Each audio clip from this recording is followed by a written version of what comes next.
चलिए स्टूडेंट, आज हम लोग पढ़ेंगे मानव दांत के बारे में। बिल्कुल एकदम सही तरीके से बताऊंगा। आप लोग अंत तक वीडियो में बने रहिए, फिगर के द्वारा समझाऊंगा। मैं आप सभी से आग्रह करता हूं कि जो मेरे चैनल को सब्सक्राइब नहीं किया है वो सब्सक्राइब कर लें। चलिए वीडियो को शुरू करते हैं हम लोग।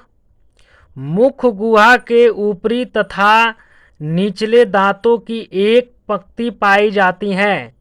आप लोग समझ रहे होंगे कि जो मुख गुहा होती है जिसमें हम लोग भोजन करते हैं, दोनों साइड में जबड़े पाई जाती है, ऊपर नीचे भी जबड़ा पाई जाती हैं, एक पंक्ति की तरह होती हैं। इसमें दांत व्यवस्थित होते हैं। मनुष्य के एक दांत, एक जबड़े में 16 दांत और दूसरे जबड़े में 16 दांत, जो कुल 32 की संख्या में पाए जाते हैं। आप सभी को पता है कि मनुष्य का दांत जो है, मनुष्य की दांत की संख्या 32 होती है, तो कुल जो है 32 की संख्या में पाई जाती हैं। मनुष्य के दांत 2 बार निकलते हैं, अर्थात मनुष्य के जीवन में 2 बार दांत निकलते हैं। पहले शिशु अवस्था में 20 दांत निकलते हैं, जिन्हें दूध के दांत कहे जाते हैं। आप लोग इससे वाजिब होंगे। और वयस्क अवस्था में 32 की संख्या में निकलते हैं, इससे भी आप लोग वाजिब होंगे। चलिए 20 दांत के सूत्र और 32 दांत के सूत्र को अध्ययन किया जाए। देखिए मानव दंत सूत्र, इसके बारे में इसका प्रकार भी हम लोग पढ़ेंगे और इसका फार्मूला भी जानेंगे कि कितने बच्चों में पाए जाते हैं, कौन कौन से पाए जाते हैं, कौन कौन से दांत नहीं पाए जाते हैं। फिर वयस्क में जानेंगे कौन से दांत पाए जाते हैं, कौन से दांत नहीं पाए जाते हैं। तो पढ़ते हैं बच्चों के दांतों का सूत्र। देखिए यहाँ पे बच्चों के दांतों का सूत्र देखिए। इंसाइजर 2 ऊपर 2 नीचे, अर्थात अगले और पिछले जबड़े में पाया जाता है। इसमें भी जो है केनाइन जो है 1 ऊपर 1 नीचे। प्रीमोलर नहीं पाया जाता है, इसमें प्रीमोलर नहीं पाया जाता है। बच्चों में जो है, शिशुओं में, शिशु अवस्था जो होती है उसमें प्रीमोलर दांत नहीं पाए जाते हैं। मोलर पाए जाते हैं, ऊपर 2 नीचे 2, अर्थात संख्या कितनी हो गई, 5 दूना 10, दोनों को गुणा कर देंगे 10 दूना 20 की संख्या हो जाती है। इस तरह से दांत, बच्चों के दांतों की संख्या में प्री मोलर नहीं पाए जाते हैं, अग्र चरोड़क नहीं पाए जाते हैं, मोलर पाए जाते हैं, चरोड़क पाए जाते हैं। तो बच्चों की दांतों की संख्या कितनी होती है, 20 होती है। देखिए वयस्क में जो शिशु अवस्था से जो लोग बड़े हो जाते हैं, मनुष्य जब बड़ा होता है तो वयस्क में, यानी कि जब युवा हो जाता है तो उसमें कितनी संख्या होती है। तो देखिए इंसाइजर 2 ऊपर 2 नीचे, केनाइन जो है 1 ऊपर 1 नीचे, प्रीमोलर 2 ऊपर 2 नीचे, मोलर 3 ऊपर 3 नीचे, अर्थात 8 की संख्या 16, अर्थात ऊपर नीचे जोड़ देंगे तो हो जाएगा 16 दूना 32, यानी कि 32 की संख्या पाई जाती है। तो मनुष्य में दांत कितने प्रकार के होते हैं, चलिए अध्ययन करते हैं। Types of tooth. मनुष्य दांत मुख्य रूप से 4 प्रकार के होते हैं। देखिए मनुष्य में जो दांत पाए जाते हैं, जो 32 दांत पाए जाते हैं, वो 4 प्रकार के होते हैं। कौन कौन से होते हैं, पहला होता है छेदक या कृंतक, इंसाइजर, जो मैं पहले सूत्र में बताया था आपको, ये इंसाइजर 2 ऊपर 2 नीचे वयस्क में पाए जाते हैं। देखिए कृंतक दांतों की संख्या 8 होती है, यानी कि 2 2 4, ऊपर या नीचे मान लीजिए 2, तो कितना हो जाएगा 8, अर्थात 8 होती हैं। 4 ऊपरी जबड़े में तथा 4 निचले जबड़े में होते हैं। कृंतक दांत तेज धार वाले छैनी जैसी चौड़े होते हैं। देखिए ये कृंतक है, छैनी जैसे चौड़ा, बिल्कुल जो है ये जो है पतला होता है। देखिए यहाँ पे इस तरह की संरचनाएं इसकी होती हैं। ये मानव दांत की संरचना है, यहाँ पे आपको दिखाया जा रहा है कृंतक। तो छैनी जैसी संरचना होती है, एकदम पतली नुकीला होती हैं, जो भोजन को पकड़ने, काटने या कुतरने का कार्य करते हैं। तो ये कृंतक है, छैनी जैसा होता है, ये कुतरने और काटने का कार्य करते हैं। दूसरा होता है भेदक या रदनक, केनाइन। इनकी संख्या 4 होती हैं, मैं पहले भी बता चुका हूं। देखिए यहाँ इसकी संख्या प्रीमोलर की संख्या 4 होती है, 2 और 2 4, ऊपर नीचे 4 होती हैं, अर्थात दो आगे और पिछले भाग मिला करके ये टोटल जो है कितनी हो जाती हैं, तो 8 हो जाती हैं यहाँ पे। तो 4 4 दूना 8 हो जाती हैं, ये संख्या में 8 हो जाती हैं। तो सभी धातुओं को मिलाकर के संख्या 8 हो जाती है, और 8 दूना 16 और 16 दूना 32, अर्थात इसकी संख्या 4 होती है। टोटल इसकी संख्या 4 होती है। देखिए दो ऊपरी जबड़े तथा 2 निचले जबड़े में उपस्थित होते हैं। देखिए ये दांत भेदक दांत नुकीले होते हैं। देखिए यहाँ पे ये रदनक जो है नुकीले दिखाई दे रहा है आपको। इसका रूट देखिए, 2 ठो रूट दिखाई दे रहा है, इसमें एक में एक सटा हुआ पाया जाता है, और चढ़क और रदनक का रूट जो एक ही में सटा हुआ पाया जाता है। यहाँ पे आपको दिखाई दे रहा है ये नुकीले होता है रदनक।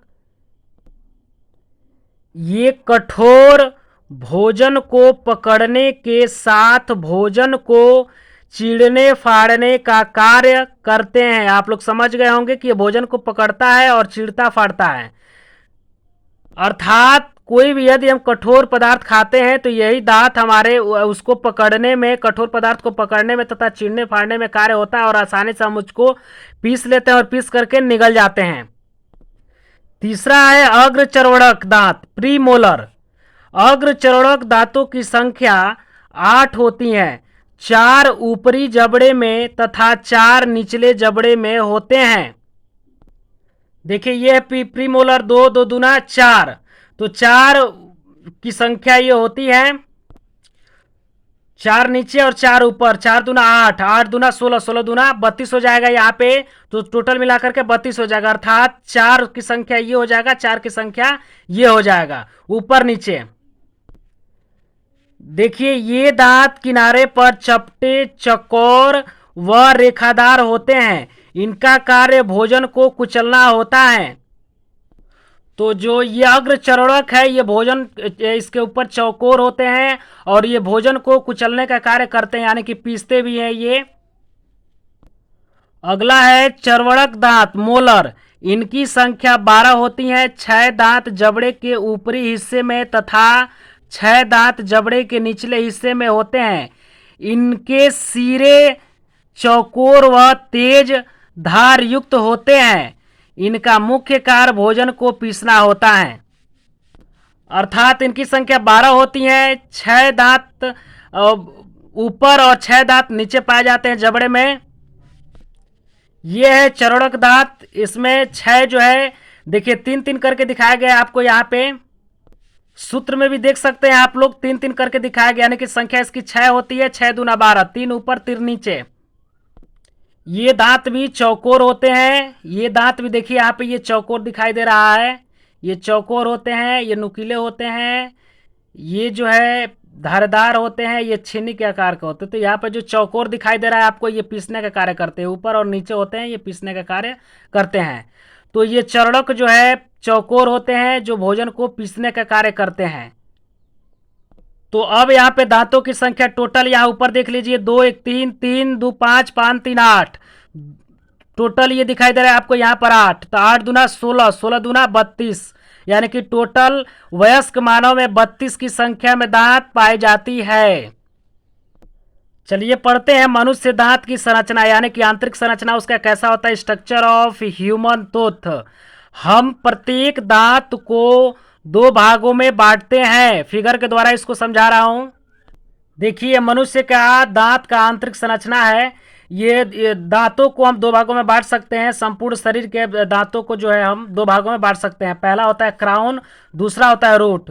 क्राउन जो रूट से पहले की भाग होती है, यानी कि ऊपर की तरफ होती है, ये क्राउन भाग हो जाएगा यहाँ से यहाँ तक, और इसके नीचे टोटल जो है रूट, यानी कि इतना जो है भाग धसा हुआ पाया जाता है अंदर। ये भाग दिखता है, इनेमल वाला भाग जो है दिखता है, और डेंटाइन वाला भाग दिखता है आपको, यहाँ से यहाँ तक भाग दिखता है आपको। अभी मैं समझा रहा हूँ, एक एक करके समझेंगे। देखिए यहाँ पे मसूड़ों के ऊपर वाला भाग जिसे क्राउन कहते हैं, अभी समझाया गया है। अभी बताया है कि जो मसूड़े के ऊपर वाला, यहाँ से अंदर मसूड़ा में ये धसा होता है, ये भाग इतना धसा होता है जिसको हम रूट कहते हैं, और ये ऊपर वाला भाग जो होता है इसको क्राउन कहते हैं। जो ऊपर सबसे ऊपर भाग दिखाई देता है, ये वाला भाग क्राउन कहलाता है। और मसूड़ों से नीचे वाला भाग जिसे मूल कहते हैं। देखिए मसूड़ा से नीचे वाला भाग पूरा ये जो है रूट कहलाता है, मूल कहलाता है, ये भाग मूल कहलाता है, जो पूरा धसा हुआ पाया जाता है। ये बोन के अंदर ये बोन होता है, ये बोन दिखाई दे रहा है आपको, यहाँ पे हड्डी दिखाई दे रहा है, ये बोन के अंदर पूरा जो है सीमेंट की भांति ये बना रहता है, यहाँ पे ये व्यवस्थित होता है। मैं आपको इसको अभी समझाने की कोशिश कर रहा हूँ। जहां क्राउन और मूल मिलते हैं उसे नेक कहते हैं। यानी कि देखिए यहाँ पे क्राउन और मूल मिल रहा है तो हम इसको नेक कहते हैं, यानी कि गर्दन बोलते हैं इसको हम। प्रत्येक दांत 3 परतों से बना होता है। ऊपरी परत जो सबसे कठोर होती है इनेमल कहलाती है, जो कि मानव का शरीर का सबसे कठोर पदार्थ भी है। तो इनेमल मानव शरीर के सबसे कठोर भाग होता है, ये सबसे ऊपर की परत होती है। मैं इसको दिखाने की कोशिश कर रहा हूं। देखिए यहाँ पर ये इनेमल पाया जा रहा है, ये सबसे कठोर भाग होता है जो सबसे ऊपर होता है, जिसको हम लोग ब्रश करते हैं। ऊपरी भाग को जिसको हम लोग ब्रश करते हैं जो चमकता हुआ दिखाई देता है वो इनेमल होता है, इसको इनेमल बोलते हैं ऊपरी वाली भाग को। इसके नीचे की परत को डेंटाइन कहते हैं, अर्थात इनेमल के नीचे जो भाग पाया जाता है उसको डेंटाइन कहते हैं। देखिए इनेमल के नीचे के भाग को ये डेंटाइन बोलते हैं, ये पूरा डेंटाइन होता है, ये सीमेंटेड भाग होता है, यह एक प्रकार का हड्डी है अर्थात बोन है, बहुत ही मजबूत होता है। यदि डेंटाइन भाग देखिए ब्रश जब करता है, मनुष्य जब ब्रश करने लगता है तो कुछ देरी तक करता है और कुछ दिनों के बाद यानी कुछ वर्षों के बाद ये इनेमल जब खत्म होने लगता है, जैसे उसकी 50 की उम्र जब पार करती है तो इनेमल खत्म होने लगता है और इनेमल खत्म होने के बाद डेंटाइन भाग दिखाई देता है और वो पीला भाग होता है। जैसे उस पर ठंडा कोई पानी या अगर कोई भी तैलीय पदार्थ जो होते हैं डेंटाइन भाग पर जैसे ही पड़ते हैं, ठंडा पानी या गर्म पानी पड़ता है तो सेंसिटिव करता है अर्थात अंगरने लगता है। ये अंगरता है, इसी यही भाग पे अंगरता है, पीला भाग दिखाई देता है, ये खत्म हो जाता है ज़्यादा बरस करने के बाद या गुटखा वगैरह खाने के बाद जो ये खत्म हो जाता है, ये भाग है। तो ये भाग जब इनेमल खत्म होता है तो डेंटाइन भाग पे आ जाता है, पीला भाग दिखाई देता है और इसी से सिंसिनेटिव यानी कि अंगरता है, दांत कहते हैं कि अंगरता है। तो यही कारण है कि डेंटाइन भाग पे ही जब आता है तो ये दांत अंगरना चालू हो जाता है। और सबसे नीचे की परत को पल्प कहते हैं। देखिए यहाँ पे सबसे नीचे की भाग को पल्प कहते हैं। एक बात ध्यान में रखिएगा कि पल्प में जो है क्या पाया जाता है, तो देखिए यहाँ पे ब्लड वेसल्स पाए जाते हैं और नर्व्स पाए जाते हैं, तंत्रिका तंत्र पाए जाते हैं। यदि हमें कोई दांत में तकलीफ होती है तो यहाँ तक अगर दिक्कत आती है तो हमको बहुत ज़्यादा दिक्कत नहीं होती है, यहाँ तक जब दांत खत्म हो जाता है, घिस जाता है तो कोई दिक्कत नहीं होती है। और जैसे ही पल्प तक आ जाता है या गड्ढा हो जाता है, यहाँ पे यदि गड्ढा हो जाता है तो ये जो है दर्द करना चालू कर देता है। क्यों? क्योंकि यहाँ पे रुधिर वाहिनियाँ पाई जाती हैं, ये जीवित सेल्स होती हैं, ये नॉन लिविंग थिंग्स होती हैं। तो ये नॉन लिविंग होता है तो इस पर दर्द भी नहीं करता है। और जैसे ये जीवित ये कोशिका होती हैं, ये जीवित कोशिका से बनी होती हैं, यानी कि इसमें तंत्रिका तंत्र भी पाया जाता है और रक्त वाहिनियाँ भी पाई जाती हैं। ठीक है, तो इसी के कारण ये दर्द करने लगता है। जब यहाँ तक पहुँच जाते हैं हम लोग, जब दांत यहाँ तक घिस जाता है, इसके बाद वाले भाग में जब इसमें आता है पल्प भाग में आता है तो दांत हमारा दर्द करना चालू कर देता है। तो ये तीसरा भाग होता है इसका पल्प, जो डेंटाइन के नीचे होता है। देखिए डेंटाइन हड्डी की भांति तरह माने डेंटाइन हड्डी की तरह होता है तथा पल्प में रक्त वाहिनियां होती हैं और सबसे नीचे दंत की जड़ या मूल होती हैं। तो आप लोग देख पा रहे हैं यहाँ पे कि ये जो है पल्प भाग है और पल्प भाग में रक्त वाहिनियां और तंत्रिका तंत्र पाए जाते हैं।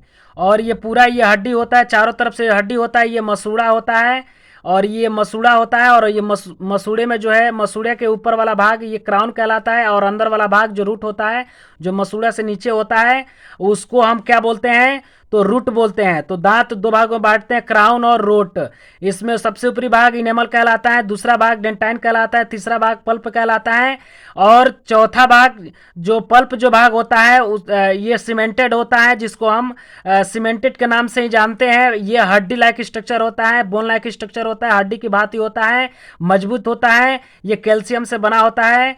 ठीक है। अब देखिए यहाँ पे चार सभी ये जो संरचनाएं दिखाई दे रही है, ये हड्डी है, हड्डी के अंदर पूरा जबड़ा ये जकड़ा रहता है और इसी के अंदर दांत जो है फिल होते हैं, भरे रहते हैं। तो इस तरह से दांत की संरचना होती है। यदि यदि आप लोग को ये वीडियो अच्छी लगे तो कमेंट करें, लाइक करें, सब्सक्राइब करें। धन्यवाद।